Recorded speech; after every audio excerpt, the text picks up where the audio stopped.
guys, yes, we do have another patch. There was a patch yesterday, but we did cover it in the video for the Gaming Coffee Lounge podcast thing that we do. So we're just going to go jump in today and just talk about the one today.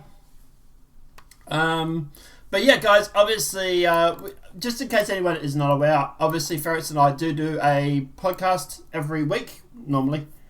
Where we just basically wrap up the gaming news for the week.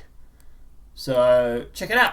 It's on the channel. It's called the Gaming Lounge Podcasts, episode 4. And I probably should push it more than I do, but I don't. But anyway. Let's jump into the patch notes for Star Citizen. Oh, by the way, we also did talk about Star Citizen in the podcast. It's all gaming. It's everything gaming. So, yeah.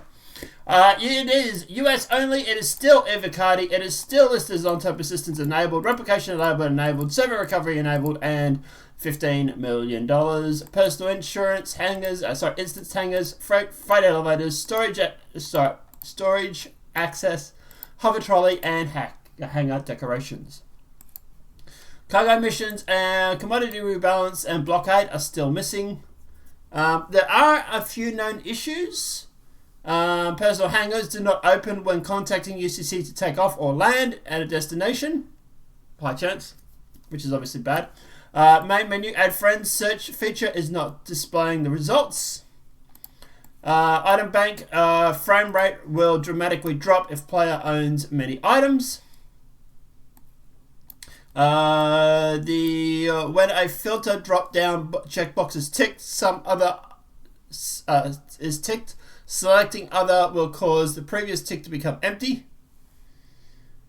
Flashing artifact when looking at certain directions. The whole C locations without docking port will be disabled as unable to handle your quest. Don't know if that's really a bug because there's no docking ports. So what else would it say? ASOP terminals fade to black when accessed for after delivery of a vehicle. AI are missing inside a Kreia. Players cannot hear other players through audio channel.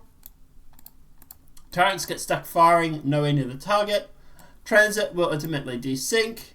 RSI constellation variances 300 size were customized through the RSI website. Additional flight items do not have any flight HUD. Hostility not being wiped in QT. Don't know what that is still. AI not moving after spawning. Unable to EMP. Ship warning text is very small. Sometimes weapons fail to reload from backpack. Weapons reload invisible mags.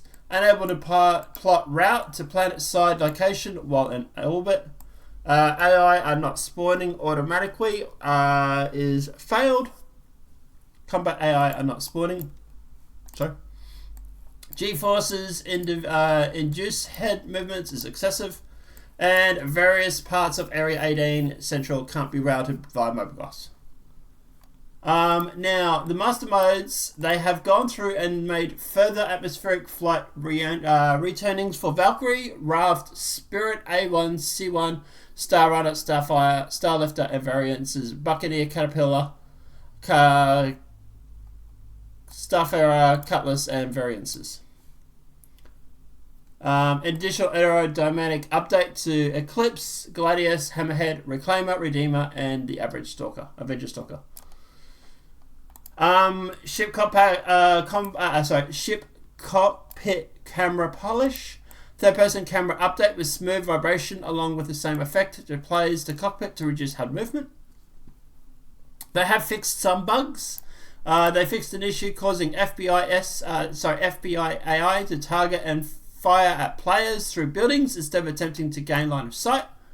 The 400i, the maneuvering thrusters on it have been were rotated perpendicular to the intended position, so that's been fixed. They have fixed the storage access inventory if a player forces closes disconnect the game client while taking out withdrawing items from storage. The items will be lost where they've been withdrawn. The PU Stanton Landing Zone Distribution Center. External elevators doors are failing to open when elevator carries passengers arrives at persistent hangar within the PU. The oversized active armistice zone icon There is quitting the client can break the exit bed and interdiction. Players cannot retrieve ships from ASOP terminals at Orison. And personal hangar destination changes when elevator is called by another player. They fixed 1 client crash and 5 server crashes.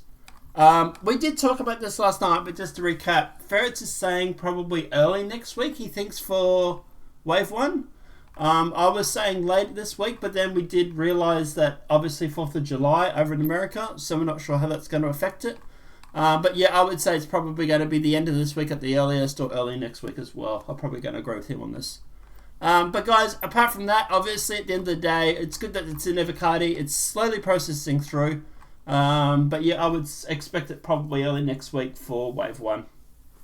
Guys, those are your thoughts are in that comment section below. If the video has been helpful, please smack that like button. If you're new to the channel, welcome and subscribe.